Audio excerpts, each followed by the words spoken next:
Bonjour mes amis, me voici à Paris, au cœur de la France. Pour arriver à cette ville attractive, la route s'est visiblement améliorée puisque Paris se trouve dans une région plate. Apparemment, j'ai dépassé la région montagneuse en dépassant la ville de Clermont-Ferrand. Puisque je me trouve dans une ville qui a été touchée par le terrorisme, je vais parler aujourd'hui de ce phénomène dangereux qui se manifeste malheureusement de nos jours de temps en temps. Le terrorisme, comme j'ai déjà mentionné dans une vidéo antérieure, a pour origine plusieurs facteurs humains, tels que la haine, la misinterprétation des récits religieux, l'égoïsme, etc. En tout cas, c'est une façon très dramatique de s'exprimer et communiquer, puisque les terroristes, en fin de compte, transmettent des messages à travers ces actes fatals.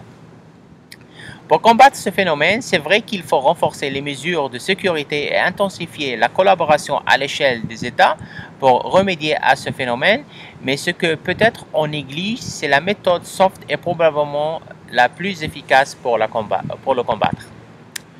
Je m'exprime. En effet, on sait que dans le monde des maladies, mieux vaut prévenir que guérir. Et bien, à mon avis, si on applique ce même principe pour combattre le terrorisme, ça serait formidable. Si on améliore nous tous nos comportements pour aller vers la direction de la devise de ce tour à la bicyclette, aimons-nous les uns aux autres et construisons un monde vers meilleur, on aboutirait sûrement à des résultats positifs. Si on prend en considération par exemple de nos jours les terroristes qui justifient leurs actes par les récits religieux islamiques, et si on essaie d'appliquer la méthode soft pour remédier à cela, je pense qu'il faut tout d'abord considérer le contexte de ces jeunes et l'environnement social d'où ils viennent.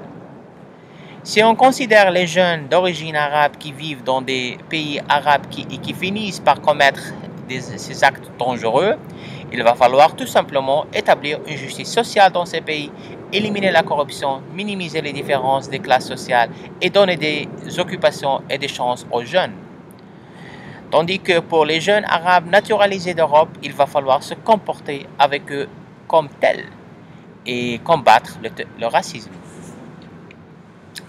La jeunesse est une énergie, mais s'il est dispersé, on arrive tout simplement à la manipuler dans le mauvais sens.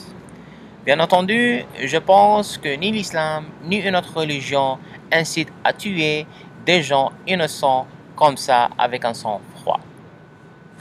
Voilà, ça a été de ma part. Je vous souhaite encore une merveilleuse journée et je vous donne rendez-vous à ma prochaine vidéo. Ciao, ciao!